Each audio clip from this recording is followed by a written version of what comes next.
मेरा नाम परिधि है। हम 4 बहनें थीं और हमारा एक भाई था जो कि तीसरे नंबर का था और मेरी 2 बड़ी बहनों से छोटा था। मेरी दोनों बड़ी बहनों की शादी हो चुकी थी। अब मेरे भाई की शादी का नंबर था, मगर वो शादी नहीं करना चाहता था। उसका कहना था कि अब वो पहले अपनी बाकी 2 बहनों की भी शादी कर देना चाहता है, उसके बाद ही अपनी शादी करेगा। मम्मी तो भाई को बहुत समझाती थी कि पहले तुम शादी कर लो, घर में बहू आ जाएगी तो मुझे बेटियों की शादी करने में आसानी होगी। मगर वो मम्मी की बात मानता ही नहीं था। लेकिन मैंने तो अपनी मम्मी को साफ मना किया हुआ था कि मैं पहले पढ़ाई करना चाहती हूँ, मैं अभी शादी नहीं करना चाहती। जबकि मेरी सबसे छोटी बहन, उसे तो पढ़ाई लिखाई का शौक ही नहीं था। मैंने मम्मी से बोल दिया था कि आप चाहो तो इसकी शादी कर सकती हो। मेरा भाई मुझसे 2 साल बड़ा था। मुझसे छोटी मेरी अभी एक बहन और थी। मेरा भाई जिस कॉलेज में पढ़ता था, उसका उसी कॉलेज का एक फ्रेंड था जो हमारे घर पर कभी-कभी आ जाता था। देखने में बहुत अच्छा था और मेरे भाई की उम्र का ही था। मगर मैंने नोटिस किया था कि जब भी वो हमारे घर पर आता था, तो मुझे बड़ी घूर-घूर कर देखता था और मुझे देख-देख कर धीमी-धीमी स्माइल पास किया करता था।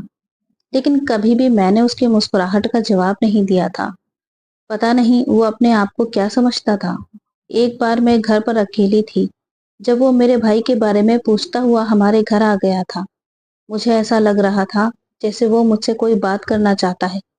लेकिन तभी मेरी मम्मी आ गई और वो घबरा गया था। मैं धीरे-धीरे उसके इशारे समझ रही थी। मुझे वो लड़का बुरा लगने लगा था। शक्ल सूरत का वो ज़रूर अच्छा था, मगर उसकी नीयत मुझ पर थी। मैंने उसके बारे में अपने मम्मी या भाई किसी को भी नहीं बताया था। मैं नहीं चाहती थी कि उस लड़के से मेरे भाई की दोस्ती खराब हो। लेकिन अब जब वो भी हमारे घर आता था, मैं दूसरे कमरे में चली जाती थी। मैं नोटिस करती थी कि उसकी नजरें मुझे तलाश कर रही हैं। मेरी पढ़ाई चालू थी और मैं अपनी पढ़ाई पर ज्यादातर ध्यान दिया करती थी। फालतू बातों से मैं दूर ही रहती थी, क्योंकि मैं डरती थी कि गलत कामों की वजह से मेरी पढ़ाई का नुकसान हो जाएगा। कुछ दिन इसी तरह से गुजर गए। मैं कॉलेज गई। कॉलेज से जब घर आई तो मैंने देखा कि हमारे घर में मेहमान थे। इन सारे मेहमानों को देखकर मैं चौंक गई थी। ये कोई नए लोग लग रहे थे। इनको तो मैं जानती भी नहीं थी। फिर मेरी छोटी बहन ने मुझे बताया कि ये भैया के दोस्त प्रशांत की फैमिली है। मैंने कहा, अच्छा, तो ये फैमिली हमारे घर क्या करने आई है? मेरी बहन मुझे देखकर हंसने लगी और कहने लगी, आपका रिश्ता प्रशांत के लिए उसकी माँ लेकर आई है। मैं तो अपनी बहन की बात सुनकर चौंक गई थी। मैंने कहा, इस लड़के की इतनी हिम्मत कि इसने अपनी माँ को रिश्ता लेकर ही मेरे घर भेज दिया। मेरी बहन कहने लगी, दीदी, अब कुछ भी हो, लड़का बहुत अच्छा है। और आप नहीं जानती कि भैया के सारे दोस्तों में प्रशांत सबसे ज्यादा अमीर है। इसके पिता तो इस दुनिया में नहीं है, लेकिन इसके पिता बहुत सारी प्रॉपर्टी छोड़ गए हैं जो प्रशांत के ही नाम है। अगर आपकी शादी इसके साथ हो गई तो आप इसके घर में राज करेंगी। मैंने अपनी बहन से चिढ़ते हुए कहा, तुम खामोश हो जाओ। मैंने मम्मी से साफ साफ इनकार किया हुआ है कि मैं शादी नहीं करूंगी। मुझे अभी पढ़ाई कंप्लीट करनी है और उसके बाद जॉब भी करनी है। हम मिडिल क्लास लोग हैं और फिर हमारे सर पर तो पिता का भी साया नहीं है। सिर्फ एक भाई है, उसी की कमाई से हम लोग अपनी जिंदगी गुजार रहे हैं। आखिर हम कब तक अपने भाई पर बोझ बनते रहेंगे? मैं जॉब करके अपने भाई के साथ इस घर को चलाना चाहती हूँ। मुझे पूरी उम्मीद है कि मम्मी इस रिश्ते से इनकार कर देंगी। मेरी बात सुनकर मेरी बहन कहने लगी, पहले आप इन लोगों को जान तो लो, उसके बाद देखते हैं क्या होता है। मैं फ्रेश होने के लिए चली गई। हमारे घर पर लगभग 2 घंटे बैठने के बाद वो लोग चले गए थे। थोड़ी देर गुजरी थी कि मम्मी कमरे के अंदर आई और कहने लगी, तुम बहुत भाग्यशाली हो परिधि। तुम्हें पता है तुम्हारा रिश्ता कहाँ से आया है? प्रशांत के घर से। प्रशांत ने अपनी माँ और बहन को तुम्हारा रिश्ता लेकर भेजा है। उसने तुम्हें खुद पसंद किया है। और देखो, इतने बड़े लोग हमारे घर खुद चलकर तुम्हारा हाथ मांगने आए हैं। तुम नहीं जानती कि उसकी माँ को तो किसी के घर जाने की फुर्सत भी नहीं होती। वो हम जैसे गरीब लोगों के यहाँ अपने बेटे की ख्वाहिश पर खुद चलकर आई है। मैंने लड़के वालों को हाँ कर दी है, क्योंकि मुझे तो प्रशांत के अंदर कोई कमी नहीं लगी। इतना अमीर है, उसका पिता मरने से पहले अपनी सारी प्रॉपर्टी प्रशांत के नाम करके गया है। तुम वहां पर कितनी खुश रहोगी? मैंने अपनी मम्मी से कहा, क्या आपने उन लोगों को रिश्ते के लिए हाँ भी कर दिया? तो मेरी मम्मी कहने लगी, हाँ, मैंने हाँ करने में बिल्कुल भी देर नहीं की, क्योंकि ऐसा रिश्ता तो किस्मत वाली लड़कियों के लिए ही आता है। पता है, उसकी माँ और बहन ने तुम्हें देखा भी नहीं है। उनका कहना था कि हमारे बेटे ने जिस लड़की को पसंद किया है वो जरूर अच्छी ही होगी। मैंने भी तुम्हारी फोटो दिखा दी थी, लेकिन तुम कॉलेज से कब आई मुझे तो पता होता तो मैं तुम्हारा सामना उनसे जरूर करवाती। अगले हफ्ते वो लोग शादी की डेट फिक्स करने आएंगे। तुम नहीं जानती कि मैं और तुम्हारा भाई इस रिश्ते से कितने खुश हैं। मैंने अपनी मम्मी से कहा, मम्मी, आप होश में तो हो, आपको नहीं पता कि आप क्या कह रही हो। मेरी मम्मी कहने लगी, होश में तो अब तुम्हें आना होगा। छोड़ दो ये जॉब करने की जिद और खामोशी से शादी करके अपना घर बसाओ। मैंने कहा, मम्मी, मुझे वो लड़का पसंद नहीं है, मैं उससे शादी नहीं कर सकती।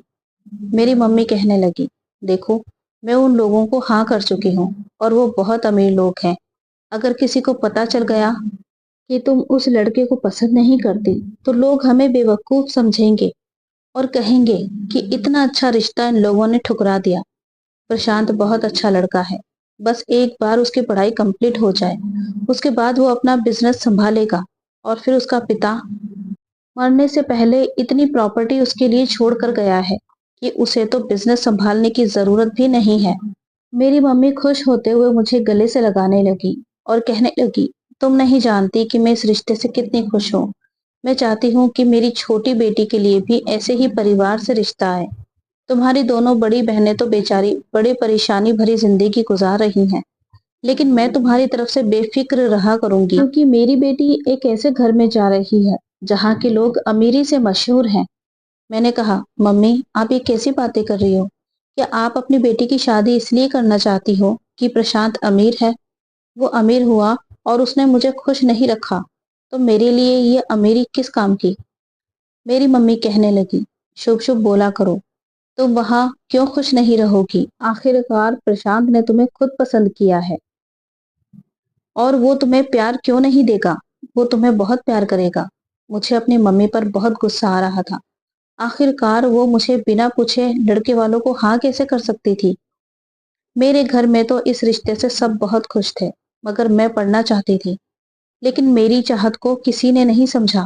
मैंने भैया से भी बात करने की कोशिश की, तो भैया ने भी यही कहा, प्रशांत बहुत अच्छा लड़का है। और मैं तो चाहता था कि काश मेरी किसी बहन की शादी प्रशांत के घर में हो जाए, लेकिन कभी मेरी प्रशांत से बात करने की हिम्मत नहीं हुई, क्योंकि उसका और हमारा कोई मेल नहीं। वो कहाँ और हम कहाँ, लेकिन फिर भी उसने तुम्हें पसंद कर लिया और अपने घर वालों को रिश्ता लेकर भेजा। मैं तो इस बात से बहुत खुश हूँ। बस अब जल्दी से तुम्हारी और प्रशांत की शादी कर लो। भाई की बात सुनकर मैं भी चौंक गई थी। मेरी बात को कोई समझने की कोशिश नहीं कर रहा था कि मैं जॉब करना चाहती हूँ। मेरे भाई ने कहा था, मैं इस घर के हालात संभालने के लिए अकेला ही काफी हूँ, तुम्हें जॉब करने की जरूरत नहीं है। और फिर घर वालों की खुशी की खातिर मैंने अपनी खुशी को दफन कर दिया।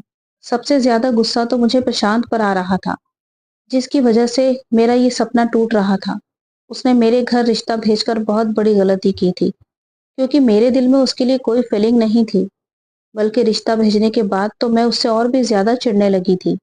एक हफ्ते बाद ही उसकी फैमिली हमारे घर आकर शादी की डेट फिक्स कर गई थी और मेरे लिए बहुत सारे गिफ्ट्स भी आए थे। मगर मैंने उनमें से किसी भी गिफ्ट को खोलकर नहीं देखा था, क्योंकि मुझे ना तो अपनी शादी में कोई इंटरेस्ट था और ना ही अपने ससुराल वालों में। मगर जिस किसी को भी ये बात पता चल रही थी कि मेरा रिश्ता कपूर इंडस्ट्रीज के मालिक प्रशांत कपूर से हो गया है, तो वो लोग मुझे बहुत ही भाग्यशाली कह रहे थे। प्रशांत मेरे बड़े भाई का दोस्त था। उसने मेरे भाई की भी कई बार मदद की थी। कई बार जब मेरे भाई को पैसों की जरूरत होती थी तो उसने मेरे भाई को दे दिए थे, जिसको मेरा भाई फिक्र से ही उसे लौटा दिया करता था। घर में चारों तरफ शादी का माहौल छाया हुआ था।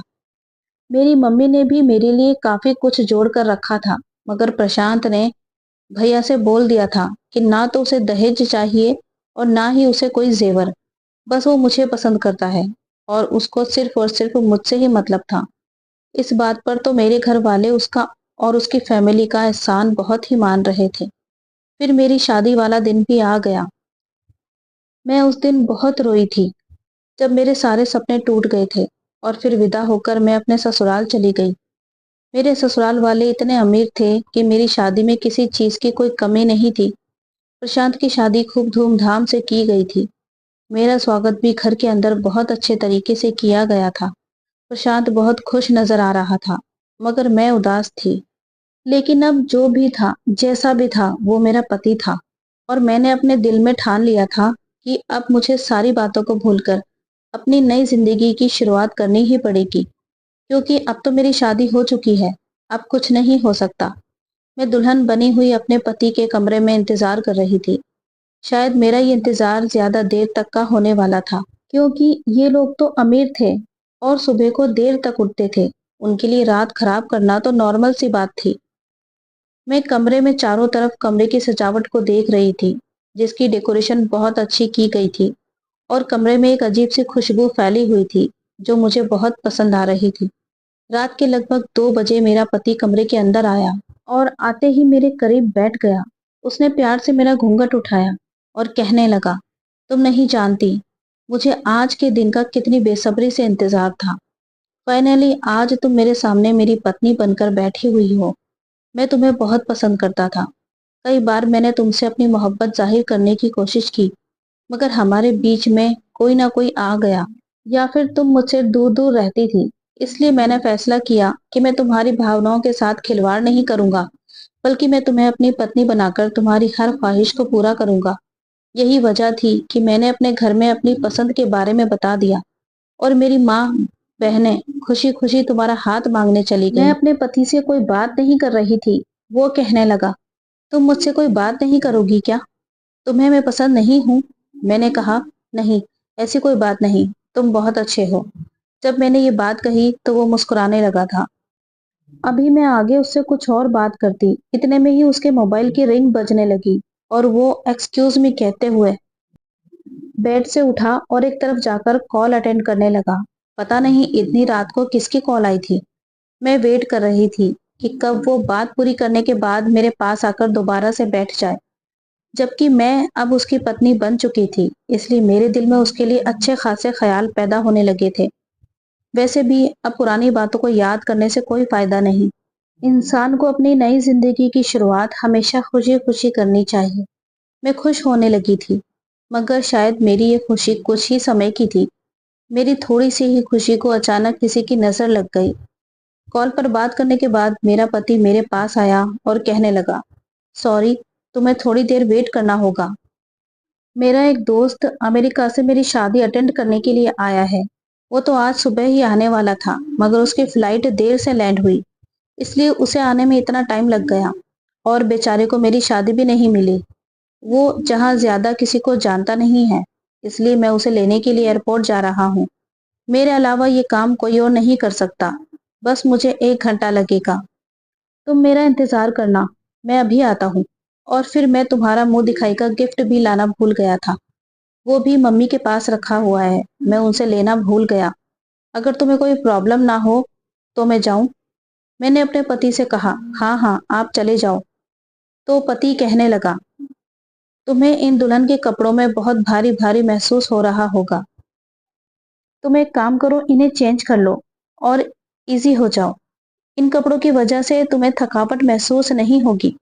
मैं अभी आऊंगा तो अपने हाथों से तुम्हें मुंह दिखाई का गिफ्ट भी दूंगा। ये कहकर मेरा पति मुस्कुराने लगा। मैंने उससे कहा, अच्छा ठीक है। तो वो कमरे से बाहर चला गया और मैंने सोचा कि इमरजेंसी तो किसी भी समय आ सकती है। जब तक मेरा पति घर वापस आएगा, मैं दूसरे कपड़े पहन लेती हूँ और दोबारा से तैयार हो जाती हूँ, क्योंकि मेरा मेकअप भी थोड़ा सा खराब होने लगा था। मैंने अपनी अलमारी खोलकर कपड़े निकाले तो देखा कि अलमारी में एक से एक डिजाइनर और खूबसूरत कपड़े रखे हुए थे। मैंने उनमें से एक सिंपल सा सूट निकालकर पहन लिया और थोड़ा सा मेकअप भी कर लिया, और फिर मैं बेड पर बैठकर अपने पति का इंतजार करने लगी। जब बेड पर बैठे बैठे थक गई तो इधर उधर टहलने लगी। 1 घंटे से भी ज्यादा हो गया था, मगर मेरा पति अभी तक वापस नहीं आया था।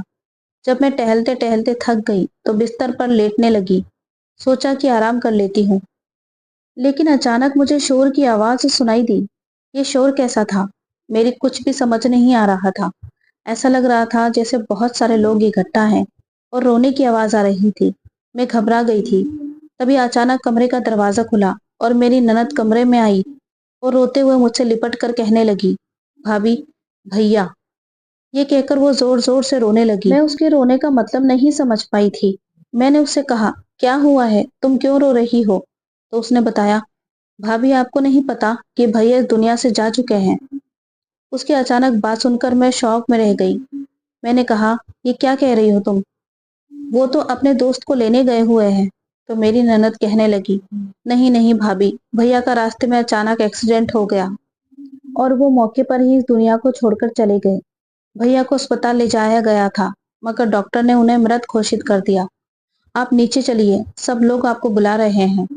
अपनी ननद की बात सुनकर तो मेरे पैरों तले से जमीन निकल गई थी और मैं खड़ी की खड़ी ही रह गई थी।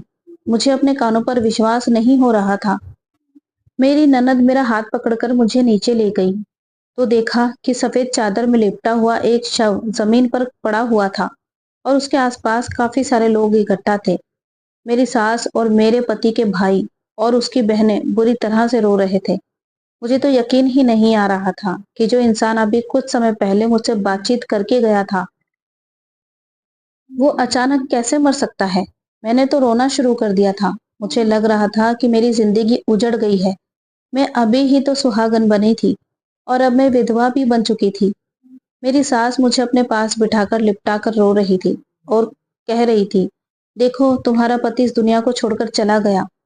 मेरे घर वाले भी आ गए थे और मेरे भाई का भी रो रो कर बुरा हाल था, क्योंकि उसका दोस्त इस दुनिया से जा चुका था। वो दिन मेरी जिंदगी का सबसे खतरनाक दिन था। प्रशांत का चेहरा बार बार मेरी आंखों से जा नहीं रहा था। मैं रोते रोते बेहोश हो रही थी और प्रशांत के शव का अंतिम संस्कार कर दिया गया था। मेरी मम्मी भी मुझे देख देख कर बहुत रो रही थी। कह रही थी कि मेरी बेटी को उसकी जिंदगी में खुशियां मिलने से पहले ही छिन गई। सोचा नहीं था कि उसे इतना बड़ा दुख मिल जाएगा। मैं इतनी बुरी तरह से रो रही थी।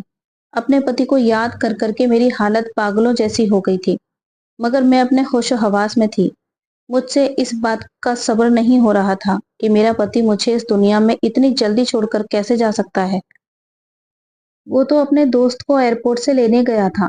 उसने कहा था कि वो अभी 1 घंटे में आ रहा है, मगर वो मुझे इस तरह से छोड़कर चला गया कि दोबारा वापस ही नहीं आया।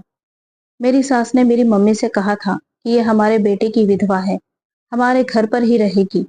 कई दिन गुजर चुके थे। मेरे घर वाले भी मेरे घर से जा चुके थे और मैं अपने ससुराल में ही अपने पति की विधवा बनकर दिन गुजार रही थी।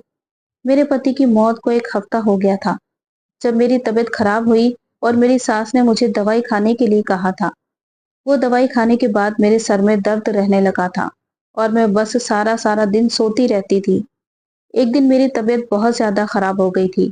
मुझे सांस नहीं आ रही थी और मैं सांस लेने के लिए पागलों के जैसी हरकतें कर रही थी। कभी अपने आप को पीटने लगती तो कभी घर का सामान उठा उठा कर फेंक रही थी, क्योंकि मैं बस चाहती थी कि मुझे किसी तरह से सांस मिल जाए। और फिर मैं इसी तरह तड़पते तड़पते बेहोश हो गई। शायद मैं 2-3 दिन तक बेहोश रही थी, लेकिन जब मेरी आंख खुली और मुझे होश आया तो मैंने देखा कि मैं अस्पताल में हूँ। मेरे बराबर में नर्स थी। उसने मुझसे कहा, आप कैसा महसूस कर रही हो? मैंने उससे कहा, मैं ठीक हूँ। वो कहने लगी, 1-2 दिन बाद तुम और अच्छी तरह से ठीक हो जाओगी। उसके बाद तुम्हें तुम्हारे कमरे में भेज दिया जाएगा। उसकी बात सुनकर मैं चौंक गई और कहने लगी, कौन से कमरे में भेज दिया जाएगा? और मेरी फैमिली कहाँ है? मुझे क्या हुआ था? तो वो कहने लगी, पागल खाने में। पागल खाने में तो पागल ही लोग रहते हैं ना। अब उसके साथ पूरा परिवार तो चलकर नहीं जाता। मैंने शौक होते हुए कहा, क्या? कौन सा पागल? कौन सा पागल खाना? तो वो नर्स कहने लगी, अरे मैडम, यही पागल खाना जहां पर तुम एडमिट हो। हमारे अस्पताल में पागल मरीजों को यहाँ पर रखा जाता है और उनका ट्रीटमेंट किया जाता है। मैं कहने लगी, मगर मैं तो पागल नहीं हूँ। तो वो नर्स मेरी बात सुनकर जोर जोर से हंसने लगी और बोली, हर पागल इंसान यही कहता है कि मैं पागल नहीं हूँ। वो ये बात कहती हुई और हंसती हुई आगे बढ़ गई थी, मगर मैंने धीरे धीरे देखा तो बहुत सारे पेशेंट बेड पर लेटे हुए थे और अजीब अजीब सी हरकतें कर रहे थे। मैं ये देखकर हैरान रह गई मैं थी। सच में एक पागल खाने में थी। मैं यहाँ कैसे आ सकती हूँ, जबकि मैं पागल नहीं हूँ। सोच सोचकर मेरे दिमाग में दर्द होने लगा था और मैं जोर जोर से चिल्ला रही थी, मुझे जाने दो, मैं पागल नहीं हूँ। मेरी हालत बहुत खराब हो गई थी। मुझे अजीब अजीब तरह की दवाइयां दी जा रही थी, जिससे मुझे अपना होश नहीं रहता था और मैं बेसुध सी बस एक तरफ पड़ी रहती थी। मुझे समझ नहीं आता था कि मुझे यहाँ कौन लेकर आया था। यहाँ पर पागलों के लिए अलग छोटे छोटे कमरे बने हुए थे, बिल्कुल किसी जेल की तरह, और मुझे भी इन कमरों में से एक छोटा सा कमरा दिया हुआ था, जिसमें रहने के बाद मुझे ऐसा लगता था जैसे मैं किसी जेल में कैद हूँ। यहाँ के पागल एक दूसरे को नुकसान ना पहुंचाएं, इसलिए उनको अलग अलग रखा गया था। लेकिन मैं बार बार वार्डन से चिल्ला चिल्ला कर कह रही थी, मैं पागल नहीं हूँ। मुझे यहाँ कौन लेकर आया है, प्लीज मुझे बता दो। प्लीज मेरे घर वालों को फोन करो, मैं यहाँ से जाना चाहती हूँ। लेकिन मेरी आवाज की कोई सुनवाई नहीं होती थी। मैं इसी तरह से चीखती रहती थी, चिल्लाती रहती थी, और ज्यादा अपने दिमाग पर जोर डालने की वजह से मेरा दिमाग कमजोर होता जा रहा था। एक दिन आधी रात का समय था, जब मैं अपने बिस्तर पर लेटी हुई थी। एक वार्डन मेरे पास आई और कहने लगी, तू तो बड़ी खूबसूरत है, क्या तू सच में पागल नहीं है? मुझे लगा वो मेरी मदद करने आई है, शायद मुझे पागल खाने से निकाल दे। मैंने कहा, हाँ हाँ, सच में मैं पागल नहीं हूँ। तो वो कहने लगी, अच्छा तो फिर ठीक है, मैं तेरी मदद करती हूँ यहाँ से निकलने में, लेकिन उसके लिए तुझे डॉक्टर को खुश करना होगा। मैं समझ नहीं पाई थी कि वो किस डॉक्टर की बात कर रही थी। तब उसने मुझे सोच भरी एक्सप्रेशन में गुम देखा तो कहने लगी, अरे तू परेशान मत हो, मैं तुझे यहाँ से निकलवा दूंगी, जानती हूँ तू पागल नहीं है। उसकी बात सुनकर मैं खुश हो गई थी। मुझे लगा वो मेरी मदद कर रही है, लेकिन वो मेरी मदद नहीं कर रही थी, बल्कि वो तो बड़ी प्लानिंग के साथ मेरे पास आई थी और फिर मुझे लेकर सीनियर डॉक्टर के कैबिन में चली गई। उसने मुझे डॉक्टर के हवाले करते हुए कहा, डॉक्टर साहब, मैं जानती हूँ ये बेचारी पागल नहीं है, इसे आपकी मदद की जरूरत है। मुझे डॉक्टर ने सर से लेकर पैर तक देखा और कहने लगा कि मैं इसकी मदद जरूर करूंगा। मैंने जल्दी से डॉक्टर के सामने हाथ जोड़ दिए। मेरी आंखों में आंसू थे और मैं हाथ जोड़कर बार बार सर हिलाते हुए कह रही थी, प्लीज डॉक्टर साहब, मुझे यहाँ से निकाल दो, मैं पागल नहीं हूँ। तो वो डॉक्टर जल्दी से मेरे हाथ पकड़ते हुए कहने लगा, हाँ मैं जानता हूँ तुम पागल तभी तो नहीं मैंने हो। तुम्हें अपने पास बुलाया है। वो मुझसे कहने लगा, तुम यहाँ बैठो, मैं अभी आया। उसकी बात सुनकर मैं तसल्ली से बैठ गई। डॉक्टर और वार्डन दोनों ही कैबिन से बाहर चले गए थे। डॉक्टर ने दरवाजा बाहर से बंद कर दिया। मैं देख रही थी कि वो दोनों आपस में कुछ बात कर रहे थे, क्योंकि मुझे खिड़की से वो दोनों साफ नजर आ रहे थे। मैं खिड़की के करीब गई और उन दोनों की बातें सुनने लगी। मैंने देखा कि डॉक्टर अपनी जेब से नोटों की एक मोटी गड्डी निकालकर वार्डन को दे रहा था और उसे कह रहा था कि आज तुमने मेरा दिल खुश कर दिया। ये लड़की तो सच में बहुत खूबसूरत है, अब तुम जा सकती हो। मेरी समझ नहीं आया था कि आखिर ये सब क्या हो रहा था। मैंने देखा कि डॉक्टर पलटकर कमरे की तरफ आ रहा था। मैं फौरन चेयर पर बैठ गई। डॉक्टर केबिन के अंदर आते ही दरवाजा अंदर से बंद करने लगा। मैं डॉक्टर को देखकर खड़ी हो गई थी और कहने लगी, डॉक्टर साहब, आप दरवाजा क्यों बंद कर रहे हो?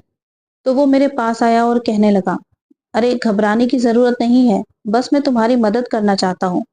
वो ये बात कहते हुए धीरे धीरे मेरे करीब आ रहा था और मुझे छू रहा था। मैंने उसे धक्का दिया तो वो पीछे की तरफ गिरने से बचा था। उसने मेरे मुंह पर एक जोरदार थप्पड़ मार दिया और कहने लगा, तुम्हारी खूबसूरती से काफी सारे पैसे वार्डन को देकर आ रहा हूँ, अब ज्यादा नखरे दिखाने की जरूरत नहीं है और ना शोर मचाने की जरूरत है। मैंने कहा, तो तुम लोग यहाँ मासूम लड़कियों के साथ ये सब करते हो? वो कहने लगा, हाँ, ऐसा ही समझ लो, बस अब तुम्हारी बारी है।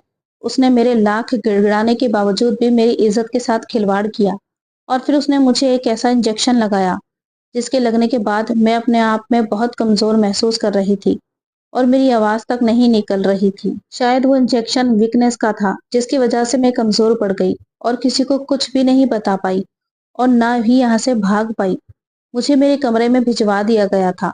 मैं बस अपने बिस्तर पर लेटी हुई थी और मेरी आंखें कान खुले हुए थे। मैं सब देख और सुन सकती थी, लेकिन मैं उठकर कुछ नहीं कर सकती थी। मुझे अपनी जिंदगी बुरी लगने लगी थी। मैं पागल नहीं थी, लेकिन इन अस्पताल के लोगों ने मुझे सच में पागल बना दिया था। लेकिन सबसे ज्यादा सोचने वाली बात यह थी कि मुझे यहाँ पर लेकर कौन आया था। मैं तो अपने ससुराल में थी। मैंने सोच लिया था कि जैसे ही मुझे महसूस होगा कि मैं ठीक होने लगी हूँ, तो मुझे कुछ ना कुछ करके यहाँ से भागना ही होगा। लेकिन यहाँ सख्ती बड़ी थी, मैं कुछ भी करके भाग नहीं सकती थी। आज रात फिर से मुझे वार्डन डॉक्टर के पास ले जाने के लिए आई थी। मैंने उसे कई बार मना किया, लेकिन मेरे मना करने के बावजूद भी मेरे साथ वही सब कुछ हुआ जो पहले डॉक्टर कर चुका था। कई दिन इसी तरह से गुजर गए। मुझे 2 दिन से डॉक्टर के पास जाना नहीं पड़ रहा था। शायद डॉक्टर कहीं बाहर गया हुआ था। मेरे पास ये मौका अच्छा था यहाँ से भागने का, क्योंकि जब डॉक्टर होता था तो मुझे वीकनेस वाला इंजेक्शन लगा दिया जाता था, जिसकी वजह से मैं कमजोरी की हालत में बिस्तर पर पड़ी रहती थी। लेकिन इन 2 दिनों में मैं अपने आप को ठीक महसूस कर रही थी, इसलिए मैं खामोशी से छुपती चलती अस्पताल के दरवाजे तक पहुंच आई थी। मगर गेट पर गार्ड बैठा हुआ था। मुझे उससे बचकर निकलना था। पीछे से मुझे कोई आता हुआ नजर आया तो जल्दी से मैं एक कोने में छिप गई। मैंने देखा कि ये एक वार्ड बॉय था जो गार्ड से बात कर रहा था। वो दोनों आपस में बातें करने में बिजी थे कि मैं दरवाजा खोलकर खामोशी से वहां से निकल गई। फिर सारी रात भटकती रही। रात के अंधेरे में मुझे एक जगह नजर आई। ये एक ढाबा था और इस समय बंद था, क्योंकि इस समय रात के 4 बज रहे थे। मैं यहाँ ढाबे के बाहर ही जमीन पर लेट गई थी और फिर मुझे नींद आ गई। सुबह जब ढाबे का मालिक आया तो पूछने लगा, तुम कौन हो? मैं बहुत बुरी कंडीशन में थी। मैंने 2 दिन से कुछ नहीं खाया था। मेरी आवाज तक नहीं निकल रही थी। मेरी हालत इतनी खराब हो चुकी थी कि मेरे बाल बिखरे हुए थे और चेहरा भी बहुत गंदा हो रहा था। वो आदमी समझ तो गया था कि मैं किसी अस्पताल की पेशेंट हूँ, क्योंकि मैं पागल खाने की ही ड्रेस पहनी हुई थी। वो कहने लगा, कहाँ से आई हो? मैंने उसे नहीं बताया कि मैं पागल खाने से भाग कर आई हूँ। मैंने कहा कि बस मुझे कुछ खाने को दे दो, मैं कई दिनों से भूखी हूँ। मेरी बात सुनकर उस मालिक को लगा कि मैं भीख मांगती हूँ, इसलिए उसने मुझे खाना दे दिया। वो मुझे वहां से भगाता रहा, लेकिन मैं कहीं नहीं गई, क्योंकि उसके कस्टमर आने वाले थे। मैं जैसे तैसे चलती हुई अपनी मम्मी के घर आ गई थी। मैंने अपना हुलिया और ज्यादा खराब कर लिया था ताकि मुझे कोई पहचान ना सके। मगर मैं जानती थी कि अब मैं घर आऊंगी तो मेरे घर वाले मुझे जरूर पहचान जाएंगे। मैं जैसे ही अपनी मम्मी के घर आई तो ये देखकर मैंने रोना शुरू कर दिया कि वहां पर तो ताला लगा हुआ था और मैं बड़ी उम्मीद से और मुश्किल से यहाँ तक पहुंची थी। मैं सुबह से रात तक वहां अपने घर वालों का इंतजार करती रही। शायद वो लोग कहीं चले गए लेकिन होंगे। अब तक तो उन्हें आ जाना चाहिए था। वो लोग अब तक क्यों नहीं आए? बस मैं यही उम्मीद लगाए हुए घर के आसपास ही टहल रही थी, मगर वहां कोई भी नहीं आया। मैंने आसपास के लोगों से पूछा तो उन्होंने बताया कि ये लोग तो अपनी बेटी के पागल होने के बाद ये शहर ही छोड़कर चले गए हैं।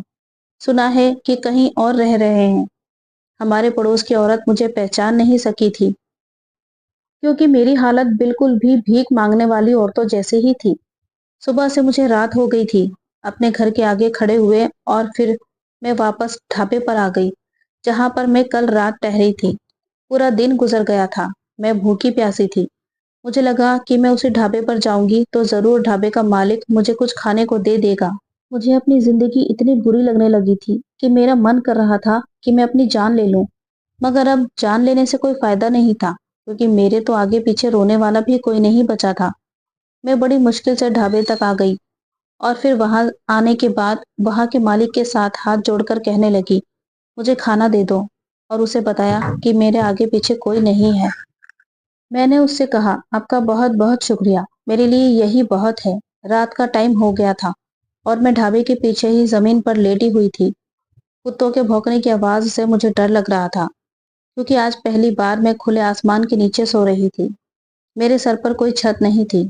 कल तो मुझे थकान की वजह से नींद आ गई थी, मगर आज मुझे इस अकेलेपन और सुनसान इलाके से डर लग रहा था। मैं बुरी तरह से रोने लगी। लेटी हुई थी, मगर उठकर बैठ गई और अपने चेहरे पर हाथ रख लिया और न जाने क्या क्या सोच रही थी। तभी अचानक पीछे से किसी ने मेरे कंधे पर हाथ रखा। मैंने जैसे ही पलट कर देखा तो पीछे एक भीख मांगने वाला आदमी खड़ा हुआ था। मैं उसे देखकर डर गई। उसके चेहरे पर सफेद रंग की दाढ़ी मूंछ थी और उसने फटे पुराने कपड़े पहने हुए थे। वो मुझसे कहने लगा कि मैं तुम्हारी सारी सच्चाई जानता हूँ। मैं तुम्हें सहारा देना चाहता हूँ। क्या तुम मेरे साथ चलना चाहोगी? उस आदमी की बात सुनकर मुझे घबराहट महसूस होने लगी थी, क्योंकि यह आदमी कोई फ्रॉडिया भी तो हो सकता था, जो मुझे ले जाकर मेरे साथ कुछ लेकिन गलत फिर करे। मैंने सोचा कि मेरे साथ अब तक काफी गलत हो चुका है। यह आदमी भी इससे ज्यादा मेरे साथ और क्या करेगा? मुझे सोचते हुए देखकर वो आदमी कहने लगा, क्या तुम मुझसे शादी करोगी? तुम बहुत खूबसूरत लड़की हो और तुम्हारी हालत देखकर लगता है कि तुम्हें वक्त ने बहुत सताया है। मैं तुम्हारा बहुत ख्याल रखूंगा। तुम्हें कभी किसी चीज की कमी नहीं होने दूंगा। बताओ, मुझसे शादी करोगी? मैंने उसे कहा, दुनिया मुझे पागल समझती है और ये ढाबे वाला मालिक मुझे भीख मांगने वाली समझता है। क्या ये सब जानने के बावजूद भी तुम मुझसे शादी करने के लिए तैयार हो? तो वो कहने लगा, मैंने कहा ना कि मैं तुम्हारी पूरी जिंदगी के बारे में जानता हूँ। तुम्हारे साथ क्या क्या हुआ और तुम किस तरह से पागल खाने पहुंची, सबके बारे में जानता हूँ। इसलिए तो तुम्हें शादी का ऑफर दे रहा हूँ। मैं कहने लगी, लेकिन तुम कौन हो? तो वो बोला, ये समझ लो कि मैं भगवान का भेजा हुआ एक संत आदमी हूँ, जो तुम्हारी मदद के लिए आया हूँ। मैंने अपने दिमाग में सोचा और उससे कहा, अच्छा ठीक है, मैं तुमसे शादी करने के लिए तैयार हूँ। तो वो कहने लगा, तुम्हें मेरे साथ मेरे घर चलना होगा, क्योंकि मैं अपनी पत्नी को यहाँ बीच रास्ते पर सुनसान जगह में अकेला नहीं छोड़ सकता। वो मुझे अपने साथ कुछ दूरी पर चलने के बाद एक घर में ले गया। जैसे ही उसने घर का दरवाजा खोला और लाइट ऑन की, तो ये देखकर मैं दंग रह गई थी कि इस घर में तो वो हर फैसिलिटी मौजूद है। ये तो एक मामूली सा भीख मांगने वाला आदमी लग रहा था, मगर इसके पास इतना अच्छा घर और घर में हर चीज मौजूद है। फिर भी ये क्यों मांगता है? मैं अभी यही सब कुछ सोच रही थी। जैसे ही मैंने पलट कर देखा तो वो आदमी अपनी दाढ़ी मूंछ निकाल रहा था। मैं उसको गौर से देख रही थी, लेकिन फिर अचानक मेरी चीख निकल गई जब उसका असली रूप मेरे सामने आया। मैं बेहोश होने से बची थी। उसने मुझे थाम लिया। ये इंसान कोई और नहीं बल्कि मेरा पति प्रशांत था। मेरा पति तो मर चुका था, तो फिर ये कौन था? मेरे दिमाग में ढेर सारे सवाल घूम रहे थे। उसने कहा, तुम्हें परेशान होने की कोई जरूरत नहीं, मैं तुम्हें सब कुछ बताता हूँ। मैं तुम्हारा पति ही हूँ। मैं उसे देखकर फूट फूट कर रोने लगी थी और उसके गले लगकर कहने लगी, तुम कहाँ चले गए थे प्रशांत? वो कहने लगा, तुम तसल्ली से बैठो, मैं तुम्हें पूरी बात बताता हूँ। पहले उसने मुझे ठंडा पानी पिलाया और फिर मेरे हाथ में हाथ थामकर अपनी बात बतानी शुरू की। उसने बताया कि मेरा एक दोस्त शादी वाले दिन अमेरिका से मेरी शादी अटेंड करने के लिए आने वाला था, पर वो नहीं आया। रात के समय जब उसकी कॉल आई, तो उसने कहा कि मैं आ चुका हूँ, मुझे लेने के लिए आ जाओ। मैं उसको लेने के लिए जा रहा था और कार में बैठा हुआ था, जब अचानक मेरे दोस्त की कॉल मुझे दोबारा से आई थी। मैंने कॉल रिसीव की और अपने दोस्त से कहा, तुम 5 मिनट इंतजार करो, बस मैं एयरपोर्ट तक आने वाला ही हूँ। मेरा दोस्त मेरी बात सुनकर हैरान रह गया और कहने लगा, तुम एयरपोर्ट पर क्यों जा रहे हो, जबकि तुम्हारी शादी की पहली रात है? मैंने सोचा, तुमसे पूछता हूँ कि तुम अभी तक अपनी पत्नी के पास गए या नहीं। मैं उसकी बात सुनकर हंसने लगा ये तुम और कैसी कहने पागलों लगा, जैसी बातें कर रहे हो? तुमने अभी मुझे कॉल किया और कहा कि मैं एयरपोर्ट पर तुम्हें लेने के लिए आ जाऊं। बस मैं तुम्हें लेने के लिए आ रहा हूँ। मेरा दोस्त कहने लगा, पागलपन वाली बातें तो तुम कर रहे हो। मैंने तुमसे कब कहा कि मैं एयरपोर्ट पर हूँ? मैंने तो तुम्हें दिन में ही कॉल करके बता दिया था कि मैं नहीं आ पाऊंगा। मेरा आना कैंसिल हो गया है। अपने दोस्त की बात सुनकर मैं हैरान रह गया। मैं ड्राइविंग करते करते उससे बात कर रहा था और उससे बहस कर रहा था कि तुम आज के दिन तो मुझसे मजाक मत करो। मैं अपनी पत्नी को कमरे में अकेला अपना इंतजार करने के लिए छोड़ कर आया हूँ, सिर्फ और सिर्फ तुम्हारे लिए। वो मुझे यकीन दिलाने की कोशिश कर रहा था कि तुम्हें किसी ने बेवकूफ बनाया है। मैंने तुम्हें कॉल नहीं किया। तुम देख सकते हो मेरे नंबर में तुम्हें कॉल नहीं आई होगी। मैंने ड्राइविंग करते हुए मोबाइल पर ध्यान दिया और चेक किया कि किसके नंबर से कॉल आई थी, लेकिन ये देखकर मैं दंग रह गया कि वो कॉल मेरे दोस्त के नंबर से नहीं आई थी।